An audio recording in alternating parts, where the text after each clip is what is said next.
girls, it's Hailey Reese, and welcome back to my YouTube channel. I am so grateful that you are here, and I really do hope, as always, that you're having an absolutely incredible morning, afternoon, or night, whatever it is for you when this video finally reaches you. Today's video is absolutely terrifying. In the past here on my channel, we've dove into some of Hollywood's most terrifying movies, a lot of which were inspired by the real-life hauntings, possessions, attachments, and exorcisms. And in the world of talking about these movies and exploring the real-life hauntings that they were inspired by, we've explored the idea and the fact that a lot of the sets for these films became very haunted and were believed by a lot of people to in fact be cursed. Now, scary movies in and of themselves, especially those centered around things like possession and exorcisms and demonic or dark entities, have a certain energy to them naturally. I mean, it's to be expected anytime that you're depicting, recreating, or even just putting energy on something that is so evil and so dark. So it never has came as a surprise to me that the sets of these films, or that, those that are working on the sets of these films or acting in these films, are experiencing things like unexplainable medical conditions while working on the set, or bruising and scratches and hauntings and spirits in their own homes. But because we've talked a lot about this here on my channel and we've explored these films, I've always gotten the big question of, is it safe to watch a scary movie? Is it safe to watch these films and these possession cases in our own homes, to welcome that energy into our home, or even just to go to the theater and indulge in them too? And I've had a lot of people asking me, as somebody who's sensitive to the paranormal and has had so many experiences, whether or not I watch scary movies. And if you've been here on my channel, you would know that my answer is yes. Now, I've always told people that energy is everything and light will always overcome darkness. Never intentionally watching a terrifying or dark movie while in a bad headspace myself, or even being physically ill myself. Any sort of energetic weakness that I may have isn't one that I want to go into a movie of that nature with. But I also just make sure to assess how I feel after the film. If I leave a movie feeling really, really dark, or I watch something even in my own home that feels icky energetically to me, I'll cleanse my space. I'll even say out loud that I do not allow anything within my home, my space, or in my energetic field that is not of love and light.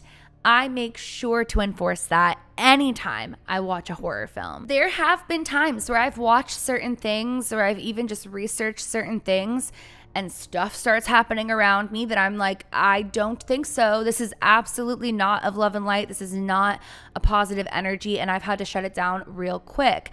I also, and this is just a personal thing, always plug my ears during any demonic film, movie, show where the person who's said to be possessed by the demon starts talking in tongue, or even just speaking as the demon. I always like to plug my ears because I don't like to subject myself to that.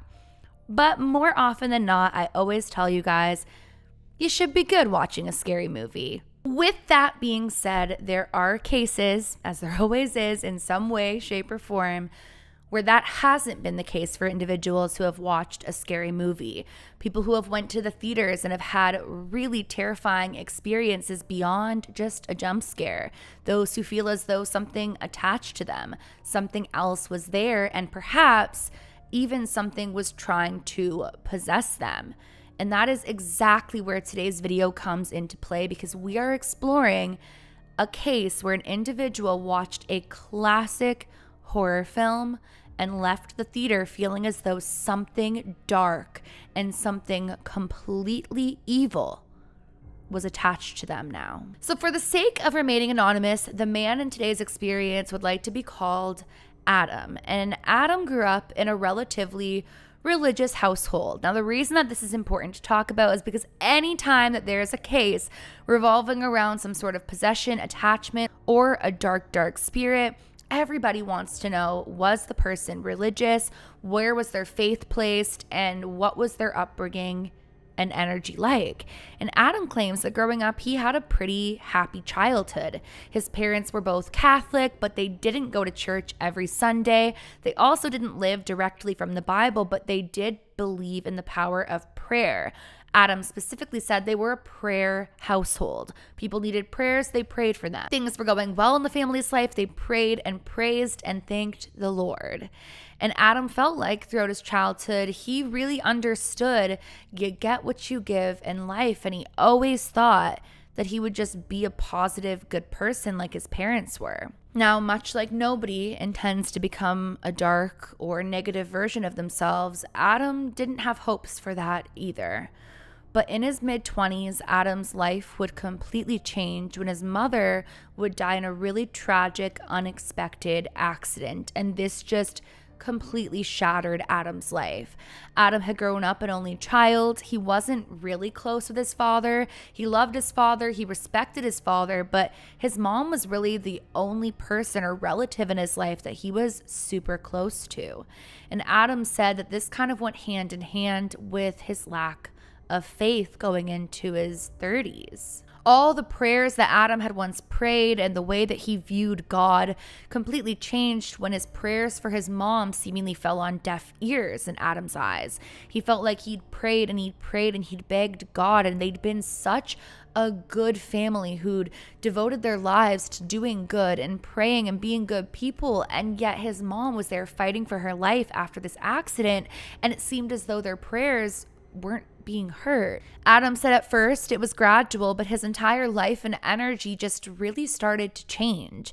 The way that he viewed the world turned dark. He found himself angry with the people around him, pushing away anyone in his life that would question whether or not he was okay.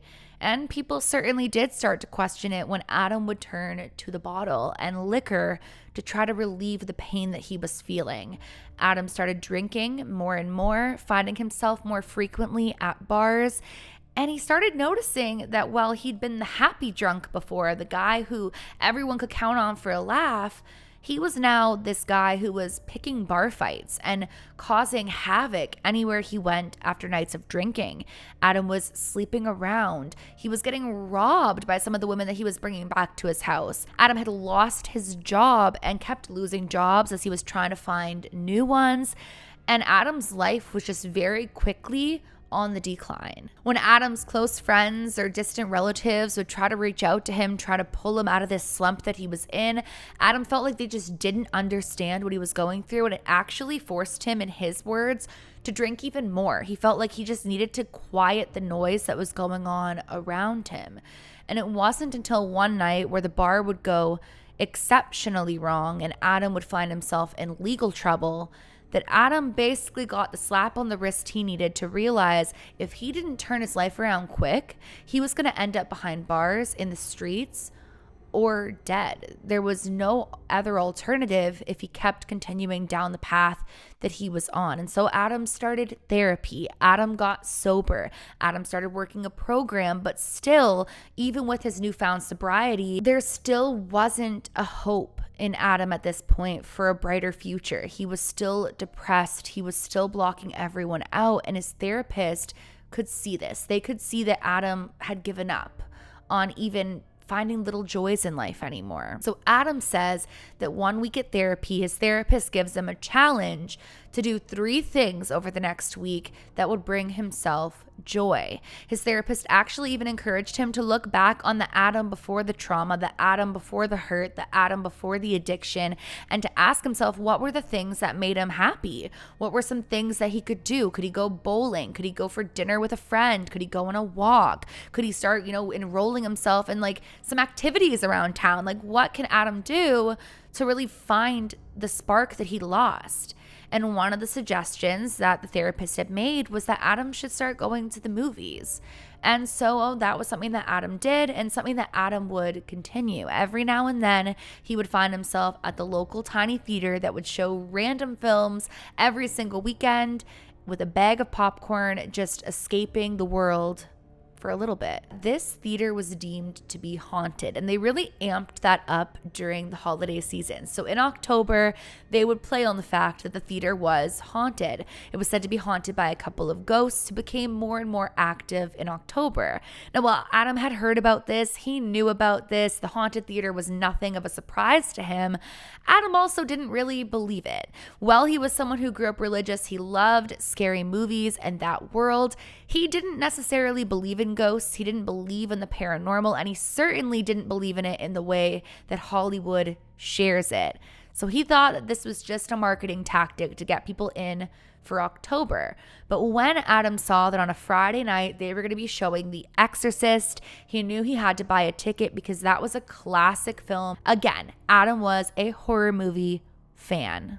Adam remembers this week, though, just feeling exceptionally down. He didn't know what to do with his life. He didn't know where to turn. A lot of the programs and things that he was involving himself in asked him to turn to religion, to the power of prayer, to a new hope. And yet Adam couldn't find himself to bring back that spiritual side yet, that faith side of him. He was in a really low headspace and found himself feeling that way going into the movie. A couple of years ago, we actually talked about the Exorcist movie set here on my channel and the fact that it was deemed haunted, it was deemed cursed. It's actually one of the most haunted sets.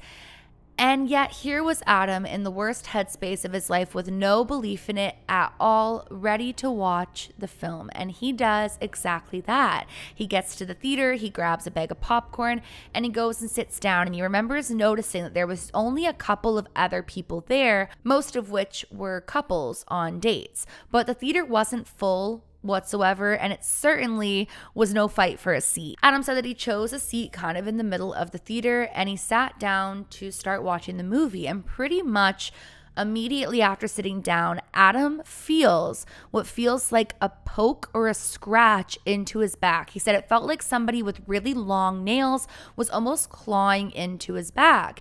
So he turns around to see who's there and why they'd be doing this, but right away notices that not only is nobody clawing into his back, but there's nobody seated behind him. There's nobody even close enough to him to have been able to reach him with their claws. Now, this throws Adam off, but he's not thinking anything paranormal. He actually thinks that maybe it was the seat or he was feeling things, and just turns his attention back to the screen. But not too long after, he feels the set of claws once again digging into his back, and he whips his head around to see nobody there. Adam said this time he knew he felt it. He 100% knew that it felt like a jab and a stab into his back. But he starts to question whether it's coming from the outside or the inside of his body. He starts to think, what organs are there? What the hell is that feeling? And he turns his attention back to the film. And that's when Adam feels what feels like breath in his left ear. He said at first it felt like hot breath being blown on him, but quickly it turned piercingly cold.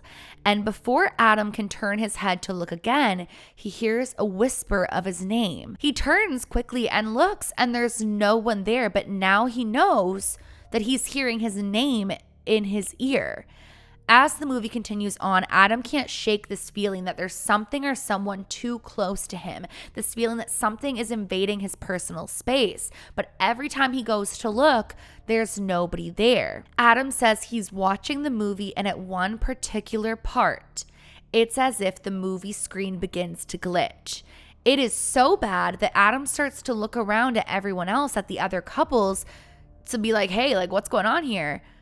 But they're all snuggled up or eating their popcorn or engaged in the screen. Nobody's looking around like what's happening. And yet to Adam, the screen is distorting and warping before his eyes, almost glitching. Adam goes to sit up and he says, like a movie, it feels as though he's pinned to his chair. He can't lift his arms. He can't move his legs. He can't even turn his head. He can only move his eyes around. It's almost like a sleep paralysis, but yet he's fully awake and staring at the glitching screen. Adam says that as he's there and terror begins to rise in his body, he starts to think he's having a medical emergency. And that's when he hears an almost giggle in his ear and a whisper saying, hello. Adam says that he blinks his eyes, he opens them back up, and the movie's playing normal. He starts to look around and he feels this set of nails scraping down his back again, and then a slapper squeeze on top of his hand. Adam says he starts to feel so paranoid and out of place that he thinks about getting up and leaving the movie early. As he looks towards where the exit is, he sees a woman figure completely out of place, just staring towards him with this evil look on her face. He said he knew it was a woman, but it didn't look human, and it only was looking straight towards him. Adam says he starts to think he's losing it. He rubs his eyes, he opens them again, and there's no one there. He's sitting there now absolutely terrified, and nobody else in the theater is acknowledging it.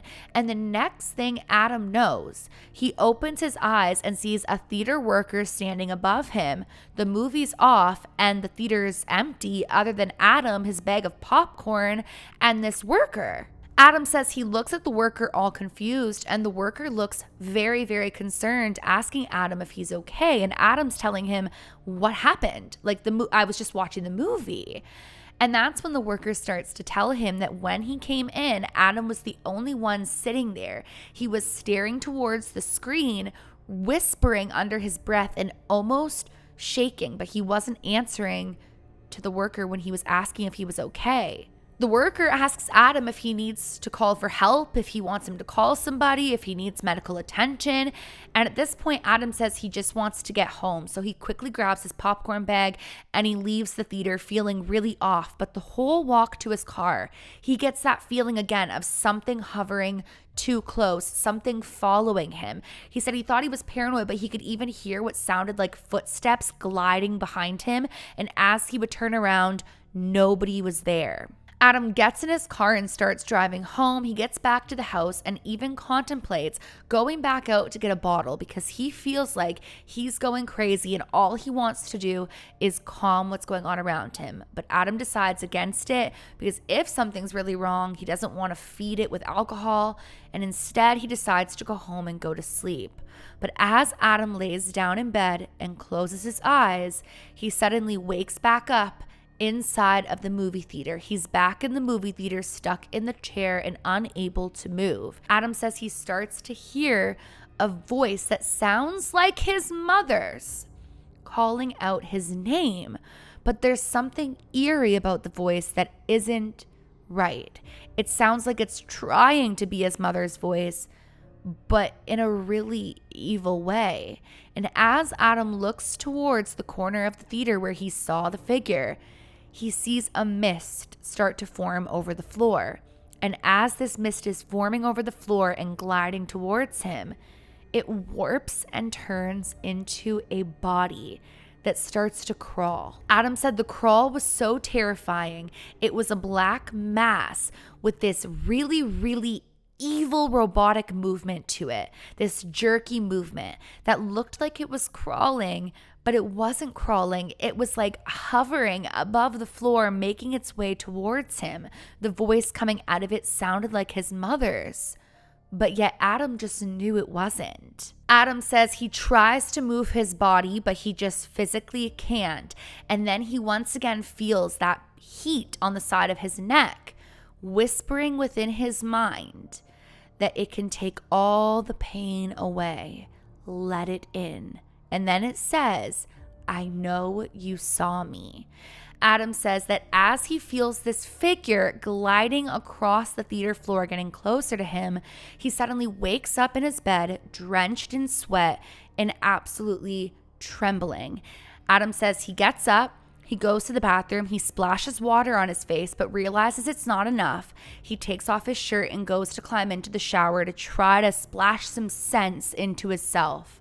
And that was when he looks to the mirror and realizes that down his back are 3 scratches, deep, red, and elevated down the center of his back. Adam says at this point, the light in his bathroom completely blows out and he feels so sick to his stomach that he calls a friend that he pushed away to come pick him up. Now, Adam said he was too scared to talk about what was going on. He said that something was just off in his apartment. He needed a night away, but he didn't want to tell anybody what had happened because he was afraid that he would end up institutionalized over this. Those are Adam's words. He felt like he was going to end up in an institution if he admitted what he was seeing and what was happening, especially given his dark mental health history. Adam said that for 3 days after the initial evening that everything happened, weird things were happening around his home. He would hear voices of people that he actually knew calling out to him, but obviously they weren't there. He was waking up with strange bruises, strange scratches, having sleep paralysis on the regular, and just feeling like there was always something watching him. And Adam said this is what actually turned him back to his faith, and he started praying and blessing his home like his mom had taught him when he was younger to do, to pray over his home, to pray over his food, to pray over himself, to pray over those that he loved. And slowly but surely, Adam's life started to turn around. It wasn't until a couple of years later when Adam would be talking with people about scary movies. And that was when Adam would bring up the fact that he once went to go see a screening of The Exorcist and felt as though perhaps he had his own paranormal experiences after. One of the people that was sitting there with Adam would tell him afterward that he believes a dark entity had latched itself onto Adam and was trying to prey on his weak mind and vulnerability. Adam admitted to them how dark his headspace had been, how he'd been almost praying out loud for the pain to stop one way or another, praying for something to change his life, for something to give. He said that there were times where he even had some really, really dark thoughts himself while under the influence, and that when he was fighting at the bars, he felt like something might have even been trying to overtake him, that the way he was physically and even verbally fighting with people was out of character for him. But to this day, Adam says that he doesn't like to talk about the experience or the story, that whenever he talks about it, he suddenly feels like there's eyes on him that aren't actually in the room or visible to Adam himself. He says that after that experience, he very much believes that the paranormal world is not to be messed with and that it is very much real. Adam says he still enjoys horror movies, but he's a lot more alert about his energy when he goes into the films, and that he'll never again make a joke or a mockery of the world of the paranormal or how dark and sinister it can actually get. Now, do I personally believe that what Adam experienced was paranormal activity and some sort of dark attachment? I personally do. But there's a lot of people that could argue that Adam had been dealing with substance abuse, that he had an alcohol problem, he'd been somebody who'd been frequently trying to escape his life, and his mental health was declining because of it. So could Adam have had some sort of breakdown? I mean, I guess it's absolutely possible, but I'm so curious to hear from you watching this video. What do you think of Adam's experience? Now, I do want to reiterate once again that I don't believe you need to steer clear of horror movies altogether. Just ask yourself how you feel while watching them. Make sure that you leave them knowing that light will always overpower the darkness and that you are in control of what you allow in to your energy. It sounds silly, but even saying that you bless your home, that your home is that of love and light, visualizing a big white light surrounding you, your home, your family, your pets, your children, whatever the case is, and just knowing that in the battle of good and evil, good will always overpower evil. We live in a world of light and darkness. There are good people, there are bad people. There are beautiful, incredible spirits and energies, and there are low vibrational frequencies and energies too. High vibrational frequencies and energies attract high vibrational frequencies and energy. Low vibrational frequencies and energy will therefore attract low vibrational frequencies and energies. So just keep that in mind this Halloween season. But believe me, I am absolutely someone who enjoys a good horror film. I love scary movies. This video sets us up pretty well for videos that are going to be coming here on my channel in the next couple of days. We're diving into some more real life hauntings, cases, and just terrifying events that have inspired Hollywood's biggest films. We're also diving into some more haunted sets, the true stories behind some of the most terrifying movies I've ever seen. It is all coming here this month for 31 days of Halloween. If you're new to my channel or you just don't know it yet, I'm uploading a new video every single day for 31 days back to back. So if you enjoy my channel or you would like to see more of me, make sure to go ahead and click that subscribe button. I've got some pretty crazy videos up my sleeve. We are going down, there's a lot happening, guys. I don't want to spoil it, but just trust me. There is a lot that I'm looking forward to sharing with you, and I would love to spend the rest of October here with you every single day. But that is basically Adam's experience. He went and watched a horror film, a classic horror film in theaters, and things took a really terrifying turn. Definitely let me know what you think of this experience. One of my favorite things to do is to go through the comments, read your opinions and theories. I reply to as many as I can, so definitely let me know. But that is it for today's video. If you guys are new to my channel or you are just not yet subscribed but you enjoy my content, I would love it more than you would ever know if you would go ahead and click that subscribe button. Please give this video a big thumbs up if you did enjoy it. It really, really helps me and my channel, and it helps me to know what videos of mine you are enjoying so that I can therefore make more of them. Remember, my loves, to do all things with kindness, and until tomorrow, I love you. Bye, guys.